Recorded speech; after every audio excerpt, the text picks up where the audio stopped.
Where is InsurTech headed next? This is where indie agents own the answer. Welcome to the Vertafore Insurance Podcast. Let's go. Welcome back to another episode of the Vertafore Insurance Podcast. Guys, dudes, ladies, I am so excited for you to meet a very special guest we have in the studio today. But before you do, real quick, let me give some context. If you have been in the insurance industry over the past 10, 20, 30 years, you've seen different leaders come in and out of Vertafore with different visions and leading different charges. I'm going to tell you right now, there is a new age for Vertafore coming in the next few years, and it has already really started. As you know, Vertafore was acquired by Roper Technologies just a few years ago, and I think that ushered in a new generation, and with it, new leadership.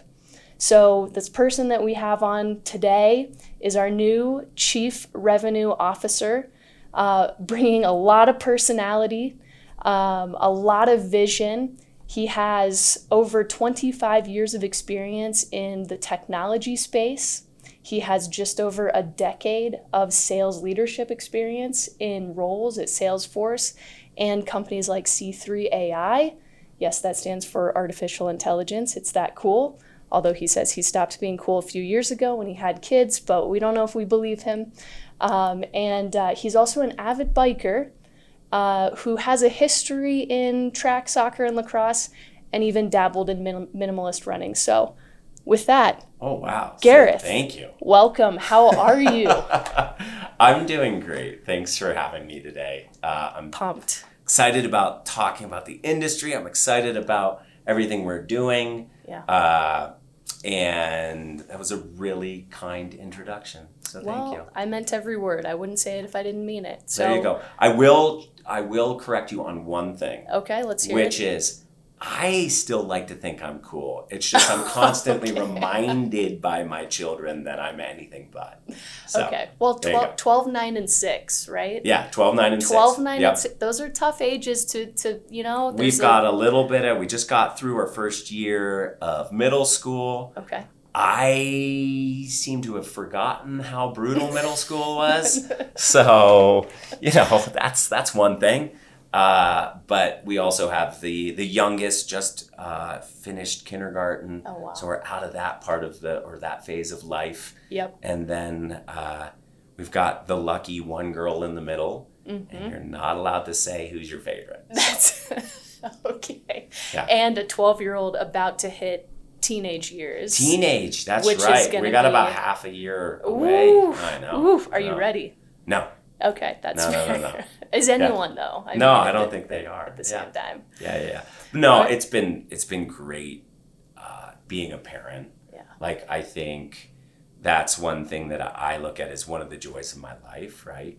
And it's something that I think about like with leadership as well, which is a certain element of selflessness around wanting to see other people succeed in a way where it's like the true, like, it's not about me winning. It's about seeing these people develop and achieve things they never thought possible. Like, that's the stuff that gets me excited. Agreed. So I don't think it's like just kids. It can be leadership. It can be management. It can be any part of the career, or just around any of the activities that people are involved in, whether or not that's like after work events and societies and so forth. So yeah.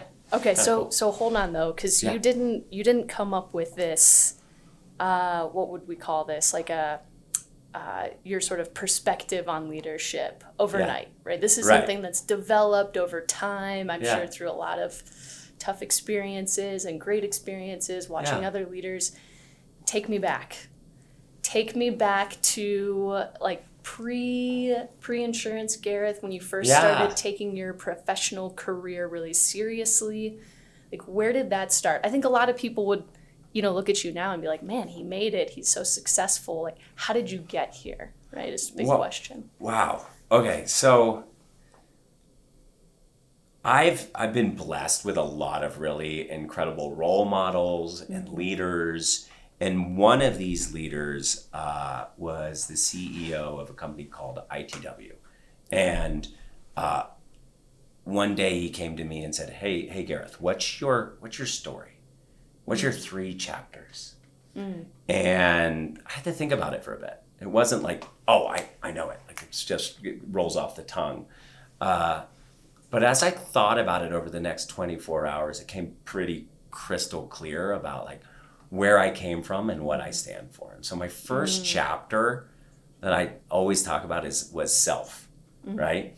It's not a very glamorous chapter. Let's be realistic. Like for the first part of your life, you're really investing in becoming a functional member of society, somebody that finds their own way, finds their own personality and identity, but also what's your, how are you going to impact society and so forth, right? But a lot of what I did, at least for the first part of my life, was school and trying to figure out what my career would look like and everything else. And I was really dedicated, right? And so I remember graduating college, and it was like focus. I was a COO of a startup, and I was traveling 100%. Like it was every week I was on an airplane, right? So I actually moved to Boulder, Colorado, just to say, hey, where do I want a vacation on the weekends? Was kind of like the logic behind it. And honestly, it was pretty much, I was pretty wrapped up in Gareth. You know what I mean? Like just everything. So it was a great time of life, but it was also like, I think about Gareth of today, like hanging out with Gareth of, 25 years ago or whatever. I'm like, we don't know, I don't know if I work. would be friends with that guy. Only because he's a little self-absorbed, right? And so that was, that chapter was kind of self. And then something incredible happened, which was my next chapter, right? And that was cancer, right? And so my cancer chapter started when I was diagnosed with skin cancer here in Colorado. And I was 23 at the time, so pretty young, right? And then all of a sudden, overnight, I have to grapple with like mortality. The concept that we only get a couple of trips around the sun. If we're lucky, it's like 80 to 90, right? Most of us don't get that though. Yeah. And so I started thinking through, like, if this all ends tomorrow, what am I going to be remembered for? And what impact will I have made? And what are the regrets I'm going to have or would have? And what are the joys that I would love, right? And so it really forced me to start thinking about, like, what does that impact look like? And I started thinking, well, they don't have to be like huge. It doesn't have to be big, right? It just has to be meaningful. And so that was really important. It was like a couple months later, I ended up meeting the person who would become my spouse, right? Wow. And we joke about it, but I'm dead serious. Like, had we met 4 months prior, there's no way. We just were, both of us, not in the right spot. It never would have happened. Yeah. Right? So she came into your life when you were going through. Yeah, when I was going through it. Wow. So That's something. I know. And for me, it wasn't just, I'd love to think that I'm not, I'm confident and so forth, and I'm not vain. The reality is like I hacked, like it was all over my face. And so I had a lot of surgery on my face. And so I'm going through this, just very vulnerable time of like, not only, hey, this is scary, but now I look totally different. And, doubting, will I ever meet anybody? Having all of these very real human emotions around feeling different than what I thought life was going to be, right? So we got together. It's an incredible time, she actually was getting her master's in social work at the time. So I was like, what a special person, by the way. Yeah. Can I just say, like, There you go. to say, this is what I'm going to do with my life is get my master's in social work and go work for a nonprofit. That is kudos to her. Amazing. And she did amazing things too. So she worked here to pass laws in Colorado for driver's license laws for undocumented immigrants. Oh, wow. And she worked for like advocacy groups like Rights for All People and so forth. So, I mean, spectacular human. And I joke, but it's kind of true, right? Is that, she builds the karma for the family and I'm in sales. So okay. How that works. There you go. There you go. As long as you make it work. It evens out in the grand scheme of things. It evens out. So I went and got my MBA in marketing after that. We were kind of going through life. We went through, I'd been through the dot-com burst and then we went through the Great Recession, ended up finding ourselves in Australia. And we got a phone call, and it was from my mother. She was diagnosed with stage 4 colon cancer. And we were like, we can't be 3 days away from bad news again. So we dropped everything, dropped absolutely everything, moved back to the States to be with her in her final days. And it was very intense. I mean, it was the point where we finally got pregnant. It was really hard for us to get pregnant. My mother ended up passing a week before my firstborn. My goodness. And I knew she really wanted to meet our firstborn. And there's something about that just was like so heart-wrenching. But it was absolutely kind of, call it compounded by the fact that our firstborn was born not breathing for the first 4.5 minutes of his life. And so I am sitting here looking at, 8 people huddled around this little gurney trying to resuscitate this lifeless body. And I look up at the ceiling and I'm like, this will break me. Like, I can't handle any more loss, any more. Like, I can't do it. And I looked up and I was just like, Mom, you know what? You've had your chance to hold him now. We need him here. And it was within 3 seconds, boom, they were able to clear his lungs. He roared to life, but it was such an intense moment. And it was at that time found ourselves, I had just transitioned into a different job, right? And this was basically my first year at sales. Yeah, I'd been at Salesforce for a little bit of time. And I'd love to say my cancer story ended there, but a year later, we find out my father-in-law gets diagnosed with glioblastoma. And so to the day, he's kind of, boom, we have him for another year. And the difference between kind of my experience of losing my mother, by the way, I'm a complete mama's boy, so no one should ever lose their mom, right? But the difference between working for a company there and then working for Salesforce at that time when my father-in-law got diagnosed and we go through the whole process of helping him through the final days of his life and realizing how everybody in the company said, drop what you're doing. We will support you. And remember, supporting somebody when they're going through this doesn't just mean, here you go off and go do your thing. It's people step in and do the job that you're supposed to be doing. Like, they are carrying the heavy water for you while you are gone. So there's no loss on me around the kind of sacrifice everybody made in order for me to be able to be there and support my family. And it was in that moment that I realized it's like, I want to work for companies that stand for something, that have a culture that support people in this way through the toughest times, right? So that was luckily the end of my cancer chapter, right?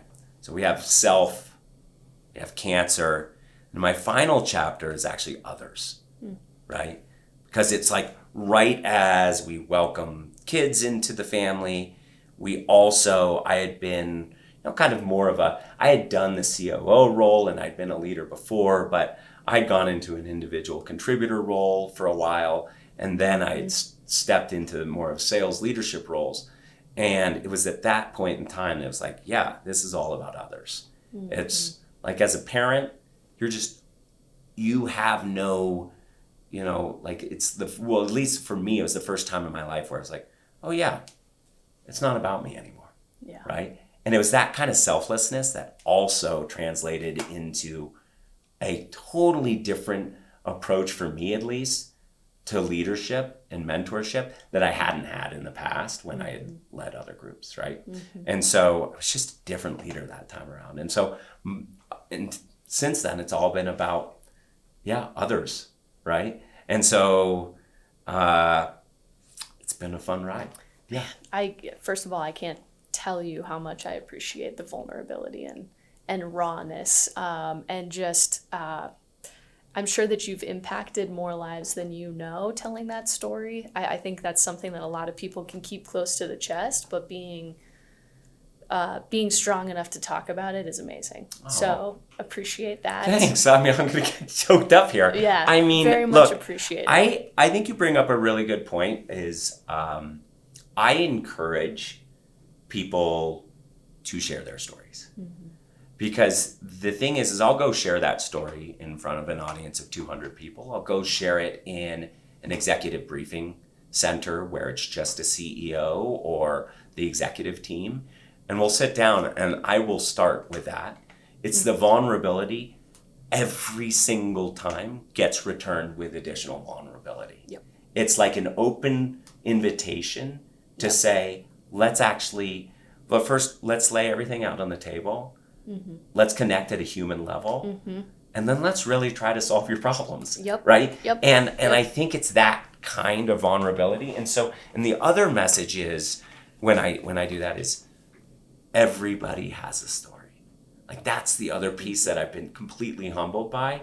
Is like my story is no more arduous or spectacular than anybody else's story. That's the amazing part is like, on the other side of the table, every single time I've said that, somebody's come up to me and gone, can I tell you my story? And it always brings me to tears. I'm like, oh my gosh, like what?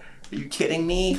Yes, right? So, I would agree with that. So I will say that watching you come into Vertafore and just how you approach that entrance, right? It's always interesting. Like how do people enter a new company? What do they prioritize? You can say a million things on a call. You can, what do they choose to say? Yeah. And while I think, the selflessness aspect, there's a lot there around leadership, and I think those 3 chapters speak to that. Your ability to be vulnerable, I've felt in the company has really opened up. It's a different tone and tempo that I think, not that we haven't had, but just the intensity of it almost, right? Yeah. And it's very special, and I think it kind of, if I was to say like, okay, well, how would you describe Gareth's leadership in one word? That's probably the word I would use is vulnerability. And by the way, you have a lot of aspects to your leadership, so I'm not trying to pigeonhole you. No. I mean, that is the highest of compliments. So thank you. Yeah. Thank I you. appreciate it. I definitely appreciate it. So, so take me back to that time that you were at Salesforce specifically. Okay. And was this the first run? This wasn't the first run at technology. You had been in technology. No, my whole career has been technology. So I started in data warehousing when that was cool. Okay. And then,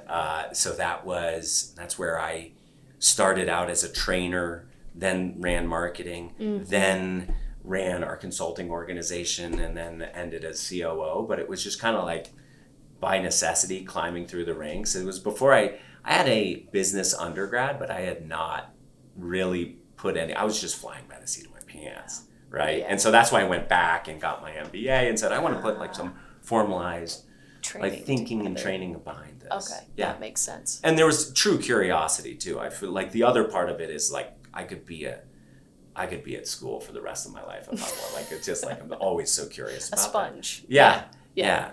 And so I had done that, and I came out of that, and that's where I had actually joined a startup. That was my first startup, and Series D. It was Internet of Things before it was called Internet of Things, and we were trying to educate an entire market on embedded RFID. We got pretty close, but we were 10 years too early. Yeah, and that's normally how it goes with the technology.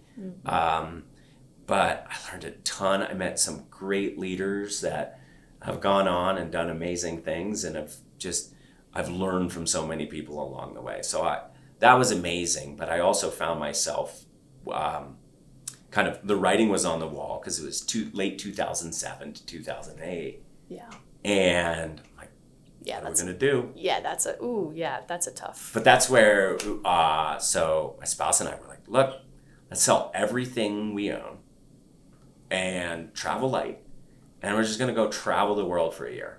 Oh, so you stepped away from everything. Your professional career for a year. Yeah, but I landed in Australia. That was the first place we landed. Oh, I didn't realize and we found jobs there, Australia. and we just we stayed there for the next 2 years. So our best or well-intentioned plans or whatever it is, like we thought we were gonna we had all this whole plan of going around the world, and we ended up stopping in the first place we landed. Oh my gosh! Yeah. So wait, why? Just out of curiosity, why did you say I'm going to give up the professional? I mean, that's a big move. The stability. Well, yeah, I think there were a lot of people that were early in their careers at that time. I had been part of the rat race.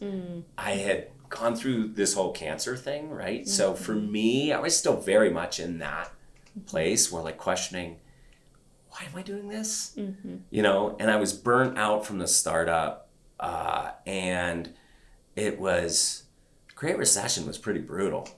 Like I think everybody needs to live through a recession to just know that like, yeah, you'll come out on the other side. It's all good. But all of that was, you know, kind of forced me to say, is it all worth it? Or am I going to place a premium on experiences over, you know, kind of stuff and material? Yeah. And so that's what we did.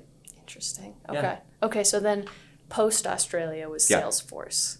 Yep. And why Salesforce and you led? So for the startup that I was part of, I was running both kind of branding and marketing, but I also was running sales operations, and we were generating like 4,000 leads, and I was handing them off to 10 salespeople, but no one ever followed up with them or did anything with them. Yeah. And so I implemented really early on this obscure product called Salesforce, and before I was kind of like 8 months into it, we're running all of our finances, all our marketing, all our sales, and even some of our back office on it. And so it's just like, oh, this is a really powerful product.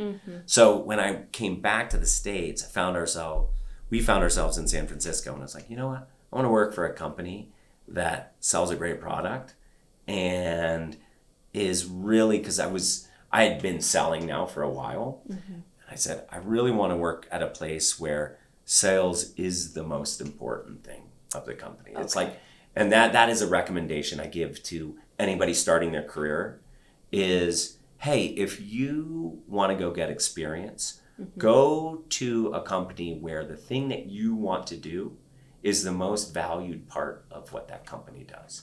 So if you want to be in the engineering, you know, at the time I was like, go work for Google, right? If you want to be in marketing, Microsoft's phenomenal, right? If you want to be in sales, and go get your sales MBA, Salesforce was at that time the place to do it. Interesting. So interesting. And then you worked your way up to a leadership level where you actually led Salesforce into the so financial the way it services worked, industry. I'm not going to take all the credit for it. Okay, I'd love fair, to. fair, I ran. fair. No. So I was an individual contributor. I think at the time we were just starting to verticalize. It was like this new concept. It's like, what would happen if we spoke the language of our customers, right? Because at the time we were a horizontal technology. It was Salesforce automation and service. Like those were the two things that we did really, really well.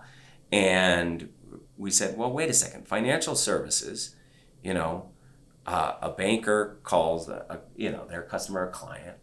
If you're talking to a credit union, it's a member. If it's just the vernacular is different of how they make money, how they please the customer, meet the customer's needs, right? All of that was new. And so we started by verticalizing around the language, right? And then our playbook was start with that, the metrics, the language, then seed the market with thought leadership and kind of a go-to-market, and then match it with product once you've done those two things. And so we did that. We were really successful. I got promoted into a leadership role there. It was focused on like the commercial space, which was a really great space because it was like a mix between we were doing the largest enterprise deals in the company's history, but at the same time, we had all this run rate business. So it was like the machine of getting every month, just doing it over and over and over again and like creating that urgency and true sales fundamentals, right? Like, so it was like this perfect spot. We did great. I got tapped on the shoulder and said, hey, can you go run that same play over in healthcare life sciences?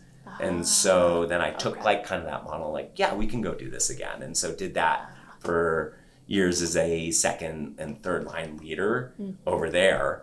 And then bounced back to financial services again for a bit before I then got tapped on the shoulder by somebody I deeply respected, said, hey, why don't you come over to C3? C3 AI. Yeah. So tell me a little bit, and I know just from the bit of research that I did, they're also a CRM, but more of an enterprise level CRM. Yeah. There's some AI technology that's integrated. Tell me about the opportunity. Why'd you take it? What does this thing do? So this was this was like only 2 years ago, but it was pre-ChatGPT, right? Generative AI, which is all the rage, right? Is there a world without ChatGPT? Yeah, now? right. That doesn't. Yeah, this was all about enterprise AI, right? And enterprise AI is distinct from generative AI because it's really about predicting the future, right? Generative AI is about learning models and just looking through all of the stuff humanity's ever created and then kind of create something similar, right? New stuff that kind of is in the same vein as that stuff that's already been created. So enterprise AI for businesses, what really matters is, can you predict the future? Because if you can predict the future, you can do things like predict maintenance. You can predict stockouts. You can predict like supply chain shocks. You can predict, the holy grail would be, can you predict stock movements or things like that?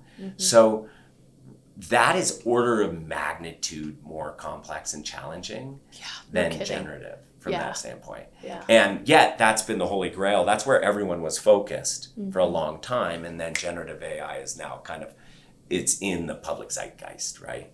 But so C3 was very focused on kind of average deal size is probably anywhere from $20 to $40 million. So these are like big Fortune 500 companies that are buying multi-year deals, and this is their AI, BI business intelligence strategy, right? Is they're betting on the platform.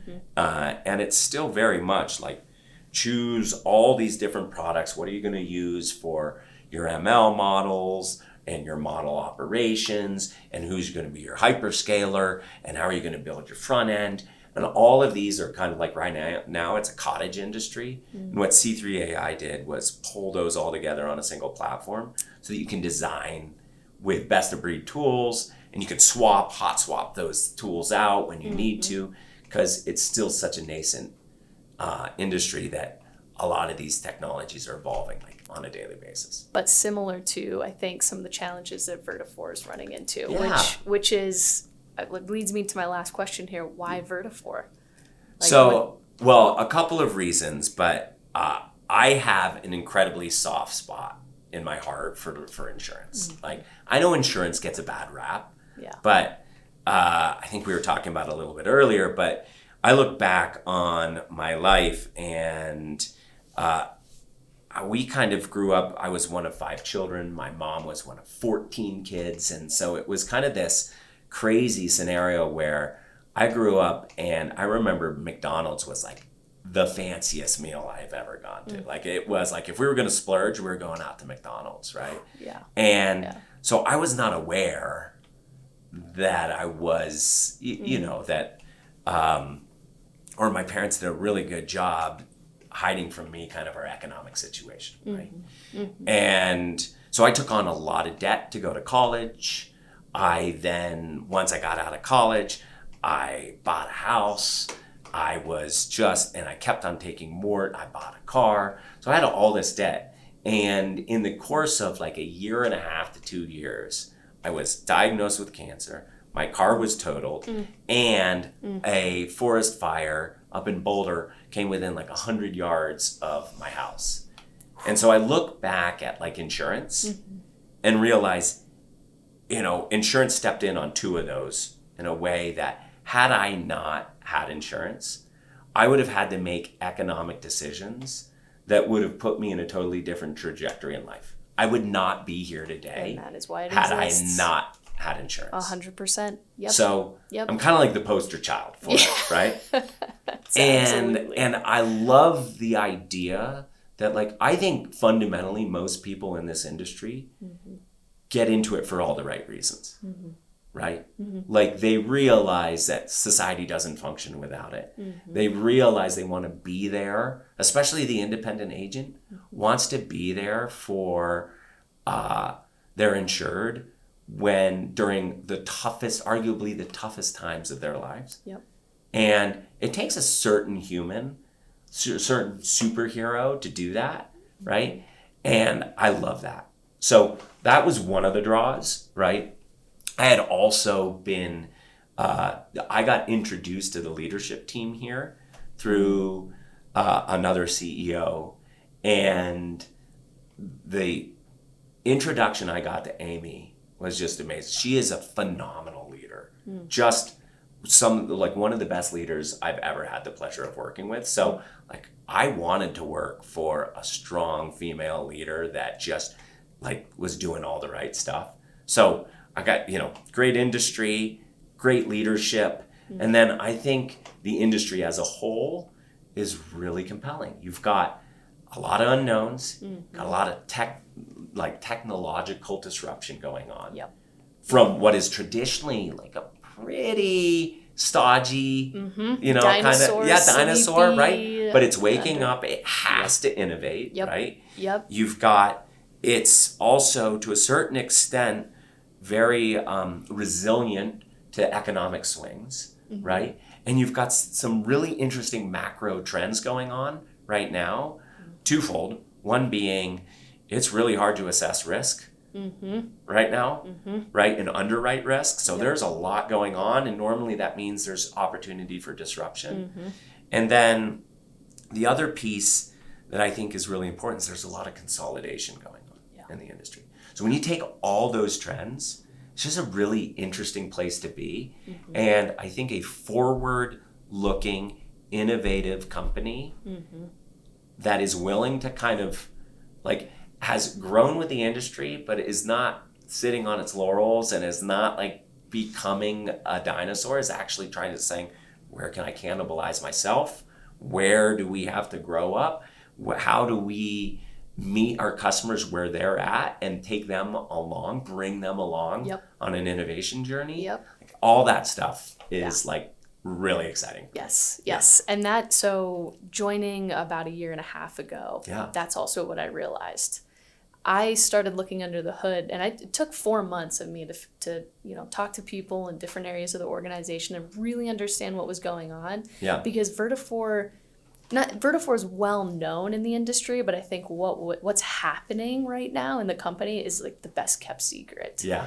And to your point, Amy is an incredible leader, all about doing the work, right, grinding it out, and not a showwoman or showman or which is a remarkable characteristic, but also an opportunity for somebody who loves to tell a great story. Yeah. And coming in about a year and a half ago, I was floored at how much there is to talk about and tell as far as Vertafore's story goes. And we're lucky to have you, because I don't think we've done a phenomenal job of telling the right story, like the what is really happening, the true story, right? Like there's so much to tell, and we need a bigger microphone. Mm-hmm. Agreed. So, and why I'm excited to have your energy and vision on board as well. Yeah. Thanks. Yes. Yeah. Well, and there are a bunch of things that I've learned along the way about the industry, which were things that I didn't really like.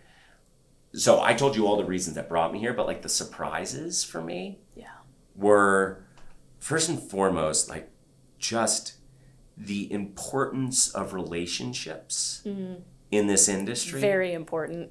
It's insane. Undeniable. Right? Undeniable. It is undeniable. It is the smallest, biggest industry. It is. It's crazy. And it's, it's family run. Yep. And there's this really interesting inflection point going on where, grandparents are handing down the agency to their offspring. Mm-hmm. And they have to, and you've got some people saying, okay, well,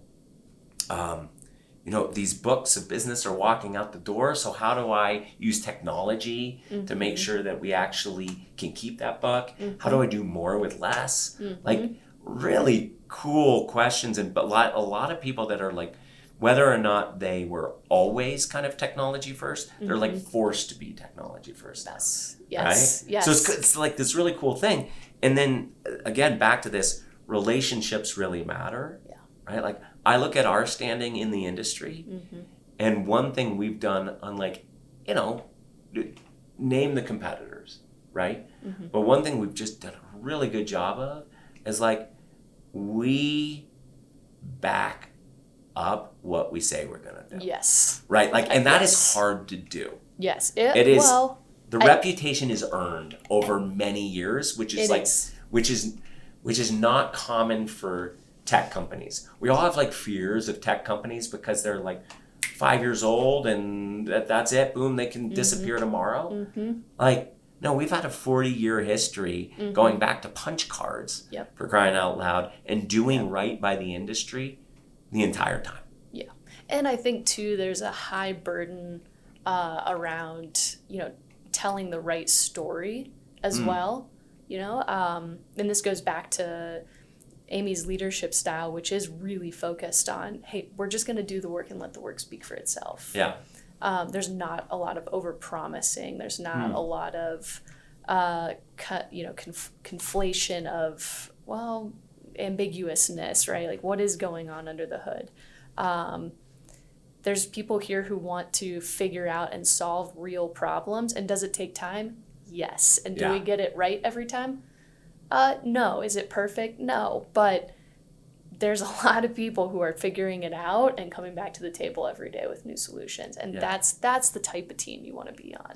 So I think the thing that we're trying to grapple with, and I think it's important as we move forward, is this idea of remaining humble, which we've always been. Because there's some authenticity. There's a true, like, putting the customer's needs first and, like, making sure they're successful, right? And that plays out, like, in the relationships we've had for years, right? Yeah. With, like, just giving ourselves the confidence to just say, though, we're the best. Like, not in a bad, arrogant way, but like customers who are on Vertafore win. Yes. Like they succeed. Yes. And we can feel confident about that. Whether or not it's 100 of the top 100 brokers use Vertafore, like we aren't out there saying these things.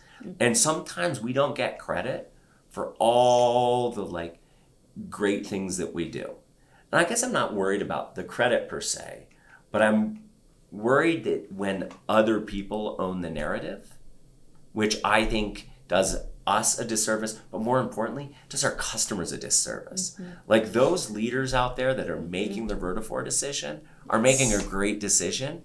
And not only are they the reason we're successful in the first place, right? But we need to celebrate them and make sure that they are like, I made the right decision every day. And we validate that and honor that every day. Yeah. Right? Yeah.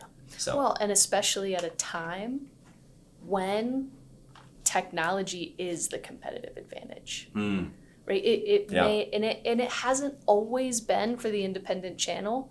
But if you look at what's going to take the independent model, which has been around for 400 years, another 100 years, is lobbying and policy work absolutely necessary, right? But to me, make or break is the technology. Yeah. We if you take an agent against any other type of insurance distribution, an agent that hasn't technology, right? I worry about that agency that hasn't adopted and hasn't modernized and hasn't truly digitally transformed. Less worried about the one that has. So I agreed that there is a new wave of story coming from Vertafore. Yeah. I don't want to say Vertafore 2.0 because there's probably a number of storytellers before me. So we'll say it's 3.0 or 4.0. There you go. There you go. I'm I'm all for it. Yeah. I think it was interesting because when we were speaking to the insurance industry at Salesforce, like part of what we were doing is, they're coming for your jobs, they're coming for everything. It's a little bit of that hyperbole that you see with AI right now. But we were talking about it like from a fintech and insurtech standpoint. Yeah. And these were companies that were coming in, and it's like, and no knock on Lemonade or any of those companies, but they were just out there saying, that's it, that's the future, it's all going to be that way, that you're going to be able to buy insurance, get it serviced, do everything through your phone, and that's it. Without regard for the fact that it's like, yeah, but maybe people don't want it that way, and maybe it's a lot more complex, an industry that's highly regulated and nuanced and so forth. And what I think I love about what Vertafore has been able to do is like, insurtech's actually the companies that have figured out the hard stuff and are nimble enough to pull in the good ideas that rise to the top through some of this, right? Because if you look at a lot of those early insurtech companies from the late, or mid-teens, right? They are the ones that went public. They're like their stocks are trading at like negative 95%. Yeah, it's rough. Yeah. Right. And not that they weren't great ideas. Right. It's just the real technology are the things like you have to solve the hard problems. Right. And that is something the AMS has done for a very long time. It took a while to do that. And we see that in other regulated industries as well. Like, so really it's more about, can you pick a partner, a technology and innovation partner that will keep on pushing the boundaries and keep on innovating on your behalf, but isn't necessarily a fly by night kind of operation, and has answered the hard stuff first, because it allows you to be nimble. And I think you and I have chatted about this before, but our ownership structure allows us to do that in a way that other companies in the industry can't at all. Yep. So, and it's a story that I think is hard to tell because not everybody's paying attention to the acquisitions and this company's life cycle on that side of things. But that acquisition by Roper was a huge transition. Amy making that decision, and it's one thing to get up on stage and say, well, I hope that when this acquisition goes through, there's going to be, freedom and a wealth of innovation on the other side. Right. Now we're 2-3 years into it, and Yep. and they have stuck by their promises and their word. Yeah. And they have given product a lot of freedom and support to take the tech where they should, that's important. I think it is. I mean, look, this is an industry, it's a mature industry. And so inevitably you have a lot of private equity money in it, right? Mm-hmm. Private equity they have different goals, right? Mm-hmm. In terms of that. They want to extract, they need to get a return on their investment, right? Mm-hmm. And so they look at it at different ways of creating value or capturing value, mm-hmm. right? Probably over-indexing on the latter, mm-hmm. right? Conversely, if you take a look at Roper, it's like our forever home, right? So the difference with that is they want to see us grow. They want to see us succeed. And because it's a publicly traded company, so we are, the 15th largest software company in the world. Mm-hmm. How?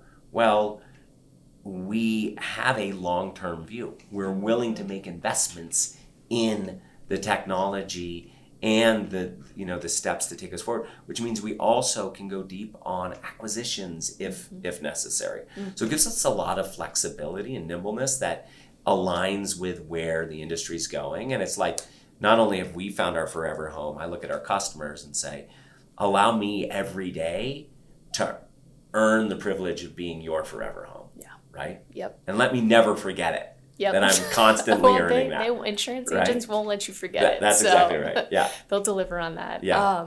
I love it. Gareth, thank you for sharing a little bit about your journey coming here and your leadership approach, which, in the last few weeks and months, I think has already started to chip away at change inside the company in a really positive and impactful way.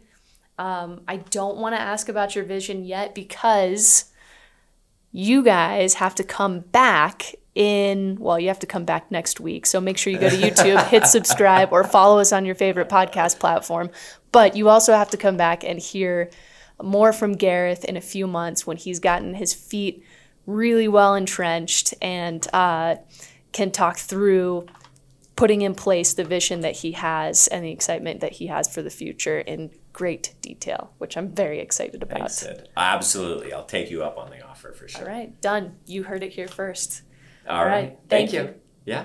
All right, guys. Like I said, go to YouTube, hit subscribe. If you haven't yet, follow us for more weekly episodes, or make sure you find us on your favorite podcast platform. And with that, we'll see you next week.